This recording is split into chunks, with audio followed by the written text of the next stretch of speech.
নমস্কার, খেলার গল্প স্পোর্টস চ্যানেলে আপনাদের স্বাগত জানাই।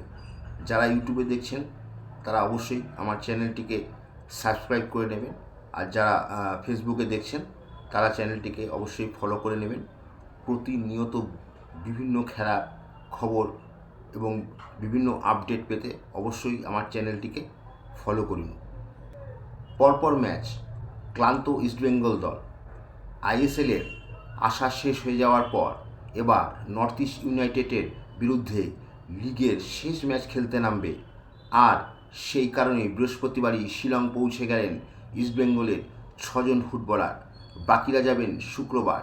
তবে সবচেয়ে বড় চমক হলো এই ম্যাচে লাল হলুদের ডাকআউটে বসছেন না অস্কার ব্রুজো, তার জায়গায় থাকবেন বিনো জর্জ। কেন নর্থ ইস্ট ম্যাচে থাকবেন না অস্কার? এএফসি চ্যালেঞ্জ লিগের কোয়ার্টার ফাইনালে ঘরের মাঠে প্রথম লেগে হার, সেমিফাইনালে যাওয়ার জন্য রাস্তা কঠিন করে ফেলেছে ইস্টবেঙ্গল।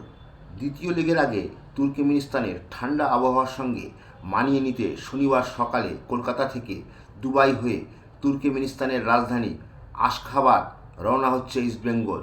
যে শহরে খেলা হবে সেই আরকাদাগের দূরত্ব রাজধানী থেকে 30 কিলোমিটার। শনিবারই সেখানে পৌঁছে যাবে লাল হলুদ।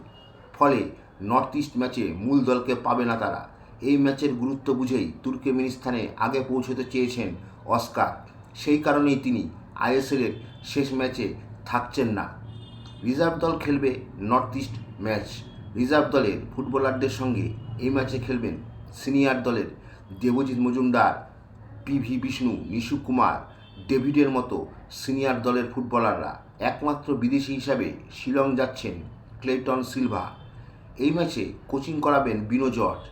শিলংয়ের ম্যাচের পর কয়েকজন ফুটবলার সরাসরি তুর্কমেনিস্তান উড়ে যাবেন।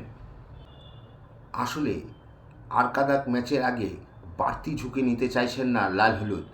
এমনিতেই চোটাঘাত সমস্যায় গোটা মরশুম ভুগতে হয়েছে ইস্টবেঙ্গলকে। এরপর আরও কোনো গুরুত্বপূর্ণ ফুটবলারের চোট লাগলে সমস্যা আরও বাড়বে। সেই কারণেই সতর্ক থাকতে চাইছে লাল হলুদ। পরপর ম্যাচ থাকায় এফএসডিএল-এর কাছে সূচি বদলের আবেদন জানানো হলেও তাতে কাজ হয়নি। সেই কারণেই ক্ষোভ প্রকাশ করেছেন লাল হলুদ। নমস্কার।